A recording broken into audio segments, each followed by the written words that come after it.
Thursday morning. Maybe a storm that has some 60-mile-per-hour gusts, perhaps some quarter-sized hail. That would be, again, the peak that these storms would get with their risk. So just kind of a lower level risk that we see. Those depart. We get into the afternoon Thursday. We talk about temperatures that get into the 70s, and it'll be a pretty pleasant afternoon. Then by the evening, if you're south of I-80, you again need to start paying attention for the potential for a couple of spotty storms to develop. And I think especially if you're Shenandoah, Nebraska City, Falls City, that's where we have our better chance after about 6 p.m. and through about 11 p.m. is where we could still have a few of those around. And once again, we could have one or two that try to get a little bit feisty and put down some hail and gusty winds in the area. So this whole area encompasses both of those areas of risk. So that's what we're looking at for Thursday, and kind of the first signs of what ends up being a rather busy pattern that we get into as we start heading to the weekend. Yeah, you mentioned the word feisty, and I feel like this whole weekend Mother Nature's going to have an attitude. Yeah, that's a good way of putting it, because we're going to be jumping all over the place. We're basically checking all the boxes of what you can expect. So let's go through it, make sure that you feel pretty comfortable about what's expected as we go into our Friday next. So during our Friday, there's the next couple days, you can see that we have warming temps. We actually get to 80 degrees for Friday. That does come with a fair amount of wind, so there's the wind box checked. Gusts up to 40 miles per hour out of the south. That's probably the best afternoon for the weekend, though. We get into the evening hours. We get the chance for a couple spotty storms west of the metro. One or two of those, again, could have some hail and gusty winds with them. That's what you're seeing right there unfolding, and those kind of sag their way off to the south as the evening goes on. So if you're in the metro, likely not seeing that for Friday evening. If you're off to the east, you won't. It's off to the west where we see that risk increase. Then as we get into our Saturday, we start to get more widespread showers and storms, and especially as the day goes on, you can see that we'll see that spread through the area. Off to the south of the metro is where we would maybe have potential to get one or two storms that get stronger. I do think the peak severe risk would be outside of the area, but wet weather is pretty likely for the PM hours Saturday. A little bit of a break overnight. We get into our Sunday, we start looking at some showers filling in, and yes, your eyes do not deceive you, we're starting to mix in some snow with that by the PM hours. Now, just how quickly we pull that cold air into the area is going to be a key on how things play out. And I'll talk a little more about the reasoning for that here in just a little bit, but you're going to notice, we go through the next couple days, we go from that 80 on Friday, 60s for Saturday, low 40s for Sunday for our high, and that comes with a fair amount of wind too. We do get some recovery as we get into next week, but you're going to also notice there are a lot of days that have a 20% symbol on them, and that's just a sign of how unsettled things are. At this point, there's not one particular day that stands out as having rain, but just a lot of chances. It's very messy and very April-like too. This is when you just keep the rain gear in the car. It's a good idea. Yeah. All right, let's talk traffic. I know, because I know you got a lot going on, but right now there is a crash on JFK folks need to know about before they head out. It's slowing things down as you're getting near F, so a lot of people right now heading toward I-80, so let's take a look at that and show you where that stands. This is not in traffic right now, but it's close enough that it is slowing things down as you're heading northbound. So there it is. You see the immediate vicinity. You've got some delays that are showing up, and then those kind of extend back toward the Gilmore Bridge. And here is what that looks like. That is right over on the shoulder. We just had the camera get moved on us as we were talking about it. But once you get past that crash, it starts getting a little bit better as you're approaching I-80, but you got the delays as you're approaching that, where that crash had been. Looks like it maybe even just cleared. So hopefully that means we start improving things quickly. Speaking of issues, though, this is what you've got going on as you try to go westbound over the 480 bridge. All kinds of backups extending back into Council Bluffs. And I had a viewer point out to me, and kind of looks like it might be the case, that this exit is closed. So that is maybe what we're seeing with why we have all these delays that extend all the way back into Council Bluffs. So big thanks to that viewer for pointing that out. If you are looking to try to exit into downtown. You just continue on, make your way to the next exit there, and you can get where you need to go. But if you're also trying to avoid that whole mess, you could make your way to I-80 and then go north on 13th, and you can get to downtown that way. Elsewhere, a little slowdown on 480 southbound as you're getting right around the Dodge area. Maybe that's some of the traffic that it's kind of detouring. So I'll keep an eye on that. Overall, looking like a lot of roads are moving okay, but we do have a few issues that we're going to have to keep an eye on here early this morning between those crashes and then that ramp closure that's in place as well. Yeah, and now we know what is behind that big slowdown. Yeah, it's nice we get those mysteries solved. So you ever see anything traffic-wise that you want me to check out, or you have some information, message me that. I appreciate that. Yeah, we appreciate it. All right, Jarrett, we appreciate you. Thank you. To your news now. A violent day in Omaha. 3 separate shootings, leaving a teenager dead and 5 people hurt. Police are still looking for answers this morning. The most recent shooting happened just after 9 last night near 47th and Laurel. Officials tell us 2 people were hospitalized with serious injuries. A child was also grazed by a bullet but was not taken to the hospital. Or a few hours before that, another shooting was reported near 19th and Sprague. Police tell us they found a victim a few blocks away near 18th and Laird. Their injuries are not believed to be life-threatening. As those shootings happened, police were already trying to track down a killer. Authorities say a 15-year-old was shot near 52nd and Emmett. Officers found 2 victims on the scene. The condition of the other victim unclear right now. The shooting prompted Benson High School, Monroe Middle, and Fontanelle Elementary Schools to all go into a secure status. If you have any information on any of these shootings, call Omaha Crime Stoppers. Right now, we're taking a live look at the OPPD outage map. Hundreds of people still in the dark this morning. This is a week after a blizzard left around 132,000 OPPD customers without power. It's been a long time, I know. That is the largest winter storm-related outage the utility has ever seen. Now, here's what Byrd County linemen are dealing with. Those are 65-foot poles that really just snapped in the storm. Most of the remaining outages are in Washington, Saunders, Dodge, and Colfax counties. Now, those recent power outages caused some people more than just days without electricity. Many had to toss out all their food. It's frustrating, I know. Some are turning to local food pantries to replace what they lost. The Open Door Mission in Council Bluffs says it had to deal with its own outage. Officials say they were without power for 2 days. We had to very quickly move out 30 pallets of protein because we can't afford to lose any food. And we're grateful to the community. We had a company that was bringing us a reefer truck, a refrigerated reefer truck, and at the same time that he was bringing us that truck, our power came back on. Well, officials at the mission say they are keeping a very close eye on spending as well as the shifting economy. Now to the First Alert 6 Safety Desk with our Maria Cade. And Maria, for decades, researchers have warned that those artificial dyes has serious behavioral issues on kids. Yeah, we've definitely been talking about this a lot. The conversation has continued to grow. They're really in everything. Chips, canned goods, cookies, medications even. You can find that food dye. And you might remember the FDA banned red dye number 3 back in January, but now some other steps are being taken. So West Virginia is now the first state to ban 7 artificial dyes and 2 preservatives. It's going to start in schools first before it goes statewide by 2028. Now the EU, Australia, and Japan, they have all also already put bans or regulations on these artificial dyes. These dyes are there for cosmetic purposes. They don't have a health or a safety purpose. And public health advocates have wanted to get rid of them for decades. Now, more than 20 other states are considering similar bans like West Virginia is putting into place, and this does include Iowa, too, so something, of course, we keep tabs on here at First Alert 6. But California, their school meals already ban those dyes. Oh, really? Okay, we could see more change here. Sure. All right, another First Alert, another health alert this morning.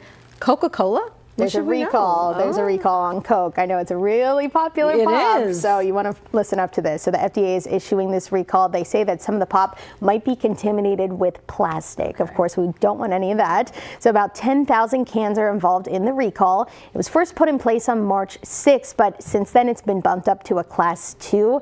Now the good news with that, the risk of getting sick is not very likely. And so far, there has been no word on anybody getting sick, luckily. But if you want to learn more about what specific products products this is targeting, you could go on the FDA's website. They have everything listed out on there. Yeah, that's going to get a lot of people's interest. For sure. A lot of people drink that brand. All right, Maria Cade from the Safety Desk, thank you as always, and we'll be right back.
Well, we've really had that springtime vibe lately, these cool starts, but nice afternoons. Yeah, and that's pretty much what we're doing today, too. We're starting off in the 30s. We're going to head for the 60s. It's perfect. A jacket for the morning, throw it off to the side in the afternoon.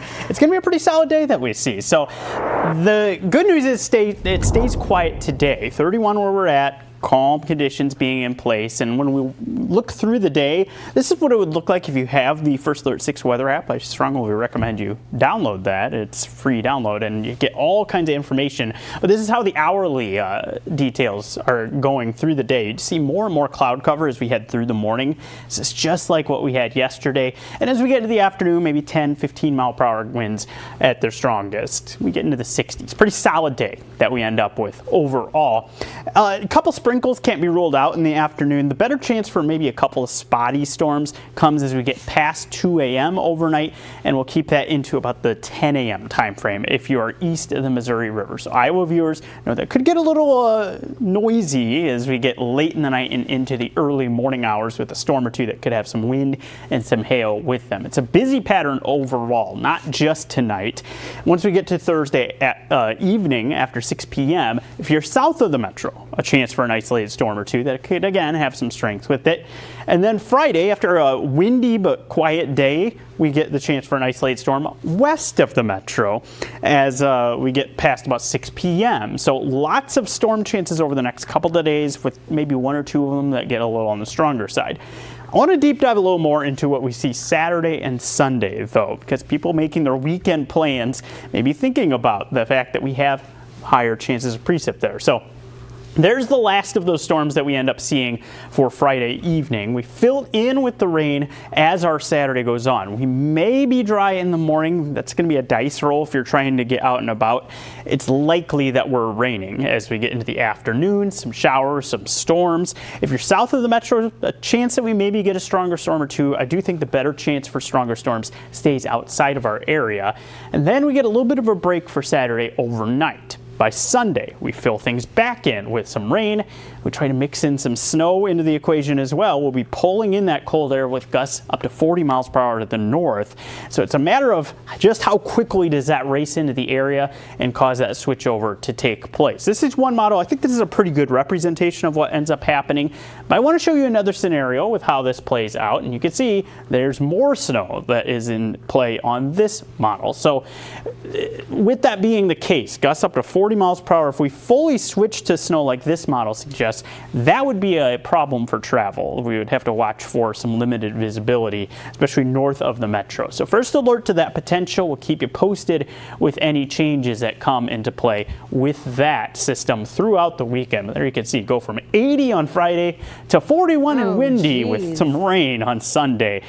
Sunday definitely the worst day for being outdoors, but you really need to pick your windows very carefully. Yeah, I just want to go for I want it on the record that I vote for the first model without the heavy snow. Me too. But if we do indeed get the snow, I mean, is this going to last? Will it stay on the ground for a while? Thankfully, no. It's not going to be a very long-lasting one. And here's the reason why. We'll still likely be stuck in the 40s for Monday. We do have a couple chances for some precip around, but temperatures are generally above freezing into next week, even some 50s and 60s for highs. So this time of year, that's the good thing, is if we get snow, it doesn't stay very long. And as we're turning into April, you're going to notice those 60s for highs. And also, all those precip chances you see for next week are for rain. Okay. So okay. that's a little bit more tolerable for a lot of people. But we'll just have to kind of fine-tune exactly which days look a little bit more likely. It's kind of a mess at this point on the models. Yeah, and spring sports are in action, so everybody's going to be wanting to know if they can play outdoors. Yeah, and this time of year it gets a little more difficult to get those games in, so we'll keep you posted. All right, Jarrett, thank you. Well, speaking of, happening today, a statewide tornado drill here in Nebraska and Iowa. The National Weather Service will be conducting the drill through NOAA's all-hazard weather radio. However, local officials may also be sounding their warning sirens. The drill is scheduled for 10 o'clock this morning. Well, caught on camera, dramatic video of a water main break in an Elkhorn neighborhood. This was captured by our Mike McKnight. You can see all that water just spewing out, partially hitting that home. Officials with MUD tell First Alert 6 15 customers were impacted by the break. Thankfully, repairs are now done and service has been restored. Well, the new school bus system used by Omaha Public Schools is expanding. Zoom Transportation is expected to take over operations for Millard Public Schools as well. The fleet is being built with new technical features. They allow parents to track when buses will arrive and where their kids are at all times. They also have AC. That's a bonus. Now, Zoom hosted a hiring event for certified. Very excited about the buses. Supposedly they're bringing new buses. I'm very excited about the GPS system for the routes. Like, it's going to turn chances and unexpected road closures and accidents into issue of the past. If you missed yesterday's hiring event, Zoom will host the same event today. It's from 9 a.m. to 6 p.m. It'll be at the Courtyard by Marriott La Vista. That's off I-80 in Giles. A first alert for Douglas County residents. You have until next Monday at midnight to pay the first half of your property taxes. And if you're late, you do have to pay a fee. You can pay them online or at a Treasurer's Customer Service Center. We have all the information and more on our website. Just go to firstalert6.com. Well, adding to his impressive portfolio of reality TV successes, the latest Deal or No Deal Island winner making history. We'll explain how when we come back. If you can get it.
Welcome back. New this morning, Deal or No Deal Island crowned a new winner, and they also set a record in the process. Okay, so David Janae went through 24 cases in a season finale showdown with the banker, turning down all offers until there were only 2 cases left. One of them only worth $75. The other, more than $12 million. Can you imagine the angst? Okay, so faced with all that disparity, Janae finally decided to take the banker's offer of $5.8 million, which is the largest cash prize in television history. Wow. What would you all have done? That. I would have taken That's the 5.8. like the safe bet, right? I know, it's always so tough. Do you say deal? Do you say no deal? My dad, growing up, he loved this show. Really? And they used to have people like send him videos to audition to be on it. So he did it. And we were always like, are you going to say deal or no deal if you make it on? He never made it on. Oh, shoot. Maybe one day. Maybe he could go on the island. Did we find out, did his case have 75 or the 12 million?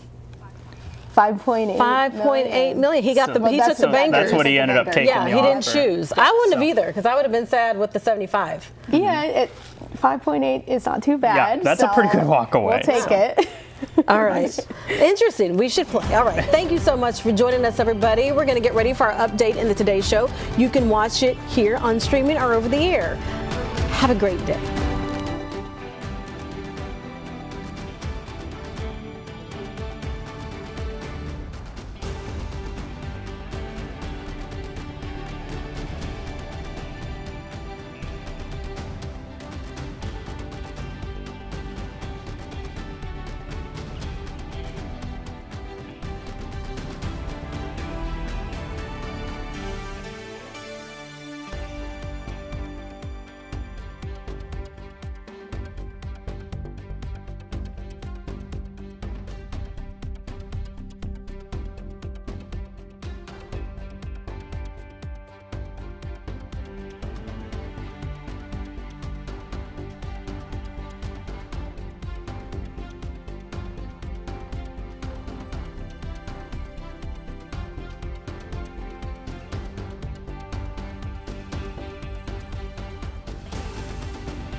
Live from WOWT, First Alert 6 starts now.